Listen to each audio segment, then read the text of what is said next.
ముంబై జాతీయ రహదారిపై కళ్లు చెదిరే దొంగతనం జరిగింది. సినిమా తరహాలో దొంగతనం చేసి ఆశ్చర్యానికి గురి చేశారు దుండగులు. అది కూడా రోడ్డుపై అతివేగంగా వెళ్తున్న లారీలో చోటు చేసుకుంది.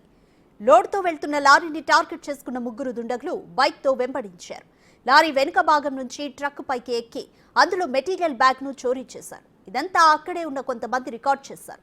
తరచూ ఇలాంటి ఘటనలు జరుగుతున్నా పోలీసులు పట్టించుకోవడం లేదని డ్రైవర్స్ ఆగ్రహం వ్యక్తం చేస్తున్నారు.